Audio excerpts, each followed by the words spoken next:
آج مسجدوں سے وہ بھی ختم ہو گئے, آج وہ لوگ بھی نظر نہیں آ رہے ہیں. مناجات کرنا چلا گیا, اللہ سے مانگنا چلا گیا, اللہ کے سامنے رونا چلا گیا. کاروبار کی شکایتیں, اولاد نافرمان, وہ پریشانی, حالات خراب, یہ پریشانی.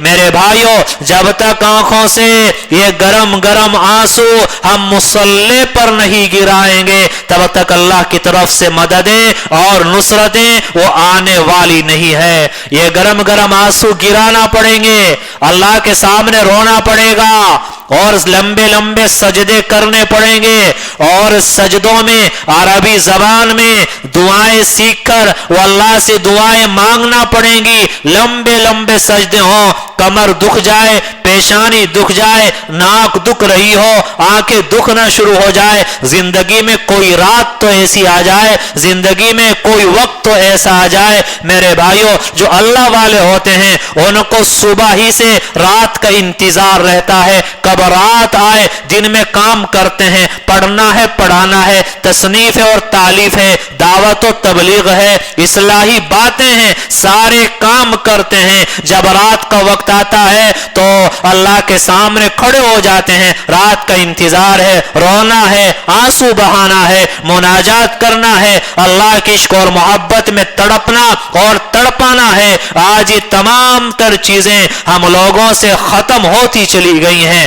آپ اللہ والوں سے پوچھئے تہجد میں رونے کا مزہ کیا ہوتا ہے, آپ ان لوگوں سے پوچھئے لمبے لمبے سجدے کرنے کا مزہ کیا ہوتا ہے, آپ ان لوگوں سے پوچھئے آنکھوں سے گرم گرم آنسو گرانے کا مزہ کیا ہوتا ہے, اللہ کی یاد میں تڑپنے میں کتنا مزہ آتا ہے, دل کو کتنا سکون ملتا ہے, کتنا قرار ملتا ہے, دل کو کتنا اطمینان ملتا ہے. میرے بھائیوں, جس نے اس ذائقے کو چکھا نہیں, اس میں کتنا ذائقہ ہوتا ہے وہ کیا جانے اور اس کو کیا پتا ہوتا ہے. آپ اندازہ لگائیں کہ محبوب علیہ السلام کو اللہ تعالیٰ نے باقاعدہ حکم دیا, قم اللیل الا قلیلا, رات میں کھڑے ہوئیے, آپ تہجد پڑھیے. پوری رات نہیں پڑھ سکتے, آدھی رات پڑھیے, آدھی رات تک نہیں پڑھ سکتے, ارے رات کا ایک حصہ تو میری یاد میں اور مجھے پکارنے میں اور میرے سامنے آنسو بہانے میں لگا دیجئے.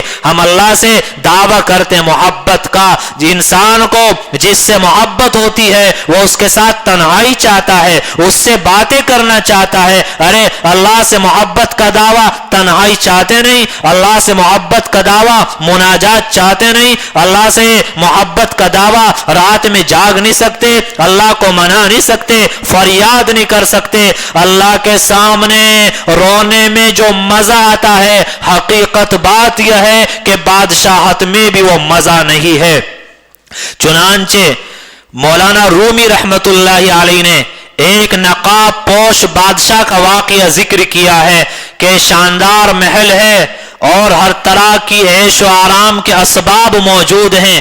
اچانک رات میں آنکھ کھلتی ہے, آنکھوں سے آنسو جاری ہوتی ہیں. سنو, جب اللہ کسی کو اپنا بنانا چاہتا ہے سب سے پہلے اس کو اپنے سامنے رلاتا ہے, اس کو اپنے سامنے رونے کی توفیق دیتا ہے. سمجھو, جب رونا آنے لگ جائے, جب رونے کی توفیق مل جائے, آپ تنہائی میں بیٹھے, اللہ کی یاد آئی, آنکھوں سے آنسو جاری ہو گئے, تو سمجھنا کہ اللہ سے قریب ہونا شروع ہو گئے ہیں, اللہ نے اپنا بنانا شروع کر دیا ہے. تو یہ بادشاہ ہے, رات میں اپنے محل کے اندر آرام کر رہا ہے, اسباب عیش راحت تمام تر چیزیں موجود ہیں. اچانک اللہ کی یاد آتی ہے, آنکھوں سے آنسو جاری ہوتے ہیں اور پوری رات روتے روتے گزار دیتا ہے. اب رونے میں, اللہ سے مانگنے میں اس کو جو مزہ آیا وہ ساری زندگی بادشاہت میں اور تخت و تاج میں اس کو وہ مزہ نہیں آیا تھا.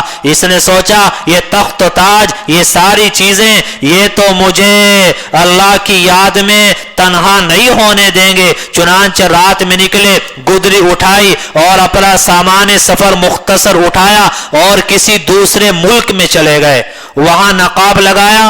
جب کئی دن گزر گئے, کھانے کا سامان ختم ہو گیا, فقر و فاقے کی وجہ سے کمزوری آنے لگی, تو جہاں مزدور کام کر رہے تھے اینٹیں بنانے کا, وہاں کام کرنے پہ چلے گئے, مزدوری کرنے لگے.